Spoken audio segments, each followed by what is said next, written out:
ಪ್ರಶಾಂತ್, ಯಾವ ರಾಜಕೀಯ ಪಕ್ಷವು ಕೇಳಬಾರದ ಪ್ರಶ್ನೆಗಳನ್ನೇನು ಕಾಂಗ್ರೆಸ್ನವ್ರು ಕೇಳ್ತಿಲ್ಲ. ಎಲೆಕ್ಷನ್ ಪ್ರಾಸೆಸ್ಸು ಟ್ರಾನ್ಸ್ಪರೆಂಟ್ ಆಗಿರಬೇಕು, ಪಾರದರ್ಶಕವಾಗಿರಬೇಕು, ಅದನ್ನೇ ಅವರು ಕೇಳ್ತಾ ಇದ್ದಾರೆ.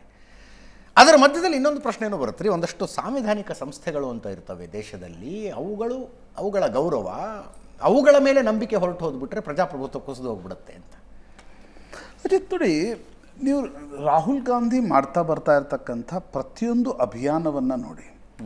ನಾನು ಬರೀ 4 ಅಭಿಯಾನಗಳನ್ನು ನಾವು ತೆಗೆದುಕೊಳ್ಳೋಣ. ಸಂವಿಧಾನ ಬದಲಾವಣೆ ಅಂತಕ್ಕಂಥದ್ದು ಪೊಲಿಟಿಕಲಿ ಇಂಪ್ಯಾಕ್ಟ್ ಆಯಿತು ಅನ್ನೋದು ಬಿಟ್ಟರೆ, take for that matter Rafale, ನಿಮ್ಗೆ ಯಾವುದೇ ಸಾಕ್ಷ್ಯಗಳನ್ನು ಕೊಡ್ಲಿಕ್ಕೆ ಸಾಧ್ಯ ಆಗಲಿಲ್ಲ. ಇಲ್ಲ, ನಾನು ಆರೋಪ ಮಾಡ್ತೀನಿ, ಮಾಧ್ಯಮಗಳು ಕ್ಯಾರಿ ಮಾಡಬೇಕು, ಅದು ಪರ್ಕ್ಯುಲೇಟ್ ಆಗಬೇಕು, ಆಗಲಿಲ್ಲ. ಅದಾದ ನಂತರ ನೀವೇನು ಹೇಳಿದ್ರಿ, EVM ಮಷಿನ್ ಬಗ್ಗೆ ಹೇಳ್ತಾ ಬಂದ್ರಿ. ನನ್ನ ಪ್ರಶ್ನೆ ಇರ್ತಕ್ಕಂಥದ್ದು ನೋಡಿ, ಎಂಡ್ ರಿಸಲ್ಟ್ ಏನು ಅನ್ನೋದು ಭಾಳ ಮುಖ್ಯ ಆಗುತ್ತೆ ಪ್ರತಿಯೊಂದರಲ್ಲೂ. ಲಾಭ ಯಾರಿಗೆ ಅಂತ. ನಾನೀಗ ಧರ್ಮಸ್ಥಳದ ಪ್ರಕರಣವನ್ನು ತೆಗೆದುಕೊಂಡು ಕೂಡ ಹೇಳ್ತೀನಿ. ಯಾರೋ ಒಂದಿಬ್ಬರು ಸೋಷಿಯಲ್ ಮೀಡಿಯಾ ಸ್ಟಾರ್ಸ್ಗಳನ್ನು ಕ್ರಿಯೇಟ್ ಮಾಡಿ ನಾವು ಆರೋಪ ಮಾಡಿಬಿಡ್ತೀವಿ, ಕೊನೆಗೆ ಏನಾಯ್ತು ಅದು? ನೀವು ಯಾರು ಟಾರ್ನಿಷ್ ಮಾಡ್ಲಿಕ್ಕೆ ಹೊರಟಿದ್ರಿ ಅವ್ರ ಕ್ರೆಡಿಬಿಲಿಟಿ ರಿಸ್ಟೋರ್ ಆಯಿತು. ಎಸ್ ಅಲ್ವಾ?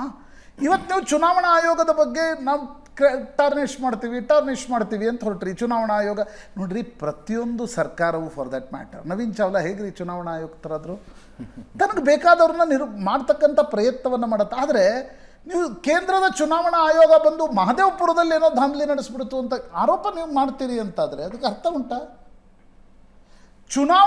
ಶಂಕರ್ ಶೆಟ್ಟರು ರೈಟ್ಲಿ ಪಾಯಿಂಟೆಡ್ ಔಟ್, ಚುನಾವಣೆ ಪ್ರಕ್ರಿಯೆಗಳನ್ನು, ಚುನಾವಣೆಗಳನ್ನು ಬಲ್ಲ ಒಬ್ಬ ಸಾಮಾನ್ಯ ಕಾರ್ಯಕರ್ತನಿಗೂ ಅರ್ಥ ಆಗುತ್ತೆ. ಅಧಿಕಾರದಲ್ಲಿರೋರು ಒಂದಿಷ್ಟು ಲೋಕಲ್ ಮಟ್ಟದಲ್ಲಿ ಏನು ಪ್ರಯತ್ನ ಮಾಡ್ಬೋದು ಅಧಿಕಾರಿಗಳನ್ನು ಬಳಸ್ಕೊಂಡು, ಅದನ್ನು ತಡಿಲಿಕ್ಕೆ ನಿಮ್ಮ ಬಳಿ ಕಾನೂನಿನ ಮಾರ್ಗಗಳಿವೆ. ನೀವು ಒಂದನ್ನು ಎಕ್ಸ್ಪ್ಲೋರ್ ಮಾಡ್ತಾ ಇಲ್ಲ. ನೀವೇನು ಹೇಳ್ತೀರಿ, ನಮ್ಮ ಚುನಾವಣಾ ಆಯೋಗದ ಬಗ್ಗೆ ನಂಬಿಕೆ ಇಲ್ಲ. ಹಾಗಾದ್ರೆ ನೀವು ಹೆಂಗೆ? ನೀವು ಚುನಾವಣಾ ಆಯೋಗದ ಪಾಸಿಬಿಲಿಟೀಸನ್ನು ಎಕ್ಸ್ಪ್ಲೋರ್ ಮಾಡಿಯೇ ಸುಪ್ರೀಂ ಕೋರ್ಟ್ಗೆ ಹೋಗ್ಬೇಕು. ಸುಪ್ರೀಂ ಕೋರ್ಟ್ಗೆ ಹೋದರೆ ಸುಪ್ರೀಂ ಕೋರ್ಟ್ ಹೇಳುತ್ತೆ ಚುನಾವಣಾ ಆಯೋಗ ಕಂಪ್ಲೇಂಟ್ ಕೊಟ್ರ ಅಲ್ವಾ? ನೀವೀಗ ಹೈಕೋರ್ಟ್ಗೆ ನೇರವಾಗಿ ಹೋಗ್ಲಿಕ್ಕೆ ಸಾಧ್ಯ ಇಲ್ಲ. ಎಕ್ಸಾಕ್ಟ್ಲಿ. ನನ್ನ ಮನೇಲಿ ದರೋಡೆ ಆಗಿದೆ ಅಂತ ಹೈಕೋರ್ಟಿಗೆ ಅರ್ಜಿ ಸಲ್ಲಿಸಿದ್ರೆ ಪೊಲೀಸ್ ಸ್ಟೇಷನ್ಗೆ ಹೋಗಿದ್ದೀನಪ್ಪ ಫಸ್ಟ್ ಅಂತ ಕೇಳಿ, ಕಾನ್ಸ್ಟಿಟ್ಯೂಷನಲ್ ಮ್ಯಾಟ್ರಲ್ಲಿ ನೀವು ಹೋಗೋದು ಬೇರೆ. ಎಸ್. ಹೀಗಾಗಿ ನನಗನ್ಸುತ್ತೆ ನೀವು ಏನು ಪ್ರಯತ್ನ ಮಾಡ್ತಾ ಇದ್ದೀರಿ. ಹಾಗಿದ್ದ ಸಂದರ್ಭದಲ್ಲಿ ಎಂಡ್ ರಿಸಲ್ಟ್ ಬಗ್ಗೆ ನಾನು ಹೇಳ್ತಾ ಇದ್ದೆ, ಯಾರಿಗದರಿಂದ ಲಾಭ ಆಯಿತು ಅಂತ ನಾನು ನೋಡ್ತೀನಿ ಅಲ್ವಾ? ಕಳೆದ 22ರ ನಂತರ ನಡೆದಿರ್ತಕ್ಕಂಥ ಚುನಾವಣೆಗಳನ್ನು ನೋಡಿ. ಹಿಮಾಚಲದಲ್ಲಿ ಯಾಕೆ ಮತ್ತು BJP ಸೋಲ್ತು ಅಲ್ವಾ? ಕರ್ನಾಟಕ 23ರಲ್ಲಿ ಕರ್ನಾಟಕದಲ್ಲಿ ಯಾಕೆ BJP ಸೋಲ್ತು? ಅದನ್ನು ಮಾಡೋದೇ ತಾಕತ್ತು BJP ಬಳಿ ಇದ್ದಿದ್ದೇ. ಆದರೆ ನಾನು BJPಯವರಾಗಲಿ, ಕಾಂಗ್ರೆಸ್ನವರಾಗಲಿ, JDSನವರಾಗಲಿ, ಆಮ್ ಆದ್ಮಿ ಪಾರ್ಟಿಯವರಾಗಲಿ ಕೆಲ ಅಧಿಕಾರಿಗಳನ್ನು ಬಳಸ್ಕೊಂಡು ಸ್ಥಳೀಯ ಮಟ್ಟದಲ್ಲಿ ಏನೂ ಆಗ್ತಾ ಇಲ್ಲ ಅಂತಕ್ಕಂಥದ್ದು ನಾನು ಹೇಳಲ್ಲ. ಭಾರತದ ವ್ಯವಸ್ಥೆಯ ಬಗ್ಗೆ ನಮಗೆಲ್ರಿಗೂ ಚೆನ್ನಾಗಿ ಗೊತ್ತು. ಆದರೆ ಆಯಾ ಹಂತದಲ್ಲಿ ಬಡದಾಡ ಚುನಾವಣಾ ಆಯೋಗ ಅದನ್ನು ಸ್ಟ್ರಕ್ಚರ್ಡ್ ಆಗಿ ದಿಲ್ಲಿಯಲ್ಲಿ ಕುಳಿತುಕೊಂಡು ಒಂದು ರಾಜ್ಯದ ಚುನಾವಣೆಯನ್ನು ಒಂದು ಪಾರ್ಟಿ ಪರವಾಗಿ ತಿರುಗಿಸುತ್ತೆ. ಆ ತಾಕತ್ತು ನನಗೆ ಅನ್ಸುತ್ತೆ ಅದು ಯಾರಿಗೂ ಇರಲ್ಲ. ಯಾರಿರ್ತಾರೆ ಅಧಿಕಾರದಲ್ಲಿ? ನೀವು ಮಹದೇವಪುರದ ಬಗ್ಗೆ ಆರೋಪ ಮಾಡಿದ್ರಿ, ರಾಜಣ್ಣ ಪೊಲಿಟಿಕಲ್ ಅವರು ಆದರೂ ಬಿಡಿ ಅವ್ರದ್ದು. ಆದರೆ ಅವ್ರಿಗೆ ಏನು ಪ್ರಶ್ನೆ ಕೇಳಿದ್ರು?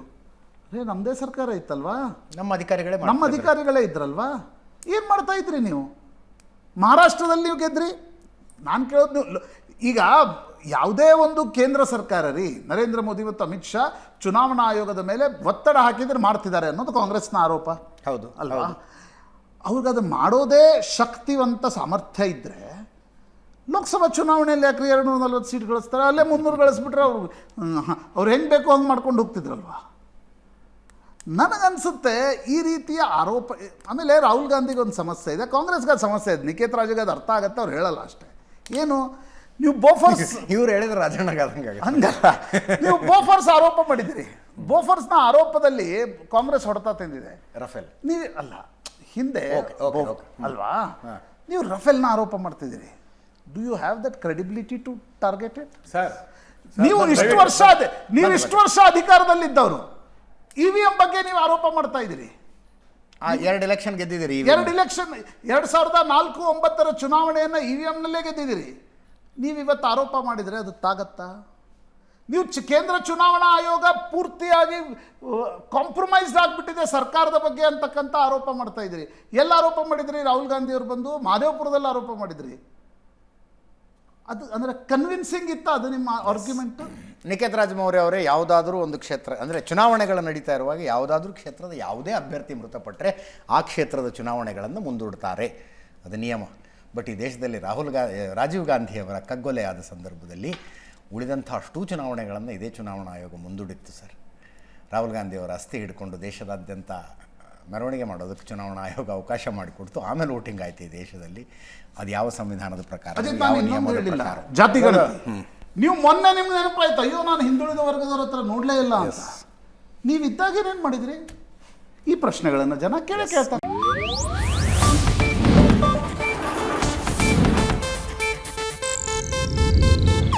ಇದು ಏಷ್ಯಾನೆಟ್ ನ್ಯೂಸ್ ನೆಟ್ವರ್ಕ್ ಪ್ರಸ್ತುತಿ.